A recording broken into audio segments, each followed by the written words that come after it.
When the grand morning finally arrived to begin the journey to Tennessee, I and Helen made our last rounds around our home in Westmont. My mother and father were finishing up some things with Chloe down at the treehouse. I heard the dog barking pretty loud as he was running up the hill from the woods, like he was excited and scared at the same time. While he was about 10 feet away, he did an Olympic jump at me. Though I caught him, we both fell to the ground.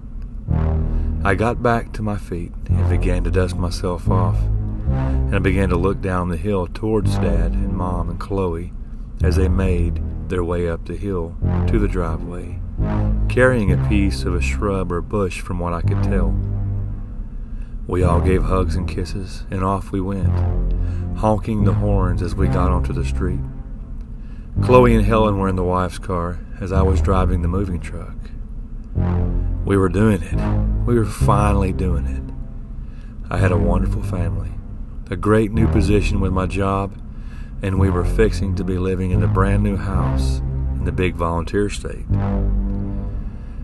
As the day went by, I decided that driving was not my stuff. It wasn't my forte. Helen was, of course, staying ahead of me the whole time. But I think the further we got, the better and or more excited I got. In fact, it was going to be about a 35-hour trip, including our long night at the motel later that night. Eventually, as the next morning came very early, I made my Motel 8 coffee, we loaded up, and we got back on the road. As I remember the expression, I put the hammer down. All coffeeed up, I was now the leader. We only made a few stops on the way down, and we eventually reached the Tennessee line. And at some point in the evening, we reached Raleigh County, which was where we would at some point reside in our new home.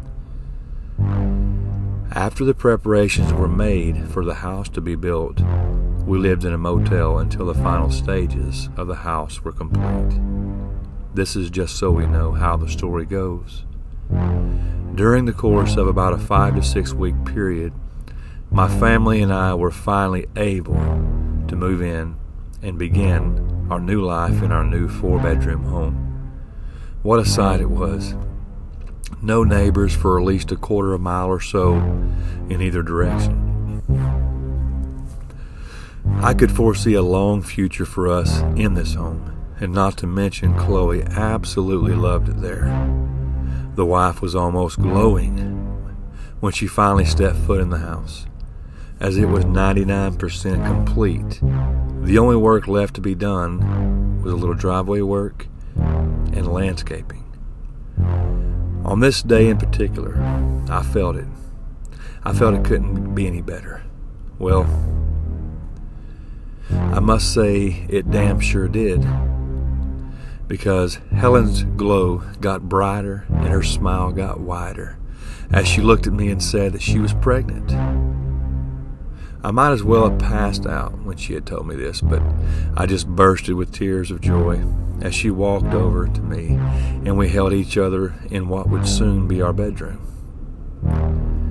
Now, not to mention to be too much of a blubbering idiot in this story, but just need to inform that a little while later, I was sitting in my office in the extra bedroom, and I heard a weird sound.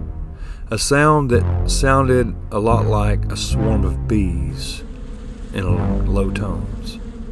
It kind of freaked me out. I went downstairs and out the door to only see nothing, and then back to my office, and the sound was more intense.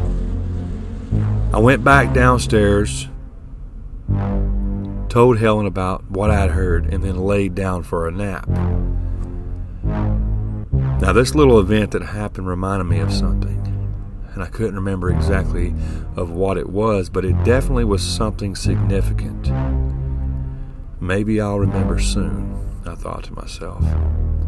I laid down and off to sleep I went, and I must have slept for at least 2 hours or so. I got up, made some more coffee. The phone rang. I answered it, of of course. It was my boss. He was just congratulating me for my promotion and welcoming me to Tennessee. He then explained that my workday would be starting at 7 a.m. sharp 8 days later.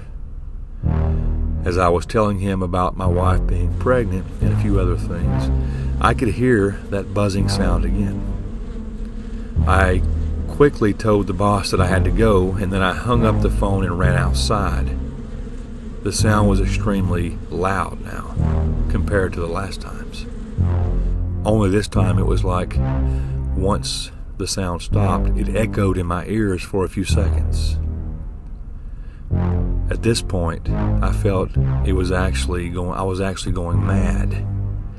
And that's when I remembered that important thing, quote. I ran back inside the house and asked Helen where the box of pictures that Chloe had drawn me. She told me, and I went and grabbed it out of the garage. I ran upstairs to my office with the box in my hand. My heart was racing, wanted to come out of my damn chest. My palms were sweaty. I sat the box down on my desk and started going through it till I found the picture with the cat-like creature beast thing on it. I sat it on my desk and sat the box on my bed. As I sat down in my chair, I reached over to grab the picture, and I heard that buzzing sound again. But this time it was very quiet, a little soothing, a little comfortable. I felt sleepy again. I thought to myself it was time to lay back down to finish my nap, I suppose. Now this is where my story gets odd. In my dream, I was sitting in a field with tall grass. The wind was blowing, and there was a sweet smell in the air. I heard my name being called, and then again. I looked over to my left, and there was a little boy. He looked familiar, as the expression goes, though I couldn't put my finger on it in his name. He said he had some good news for me. I said, "You look no older than 8.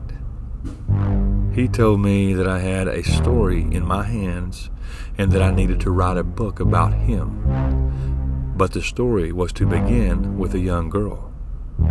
He didn't give me her name, though. And then I woke up. Only like 30 minutes had passed by this time, which was odd. Based on the apparent length of the dream, I walked over to my desk, sat in my chair, and thought, what story do I have in my hands? I immediately picked up the picture, and that was folded up with my name on it. I opened it and saw the picture. Though it was drawn by my daughter, it was almost like it was drawn professionally, with much detail. As I was holding the drawing, I immediately knew how to start my book. The drawing was warm to touch, which made me feel that the idea was coming to life in my hands. I turned to my computer, opened Word, then began typing. As the remainder of this day progressed, I didn't take my fingers off the keyboard. At some point, my wife asked me to come to bed, and I looked at the clock and it was already like midnight. I saved my work, stood up, and as I was walking to the door to turn off the light, I saw something in the corner of my eye. Something swift, large and black, only for like a millisecond though. I brushed it off as being very exhausted and finally went to bed. As I laid down, I told myself, sure hope this week goes good. I kissed Helen and told her good night.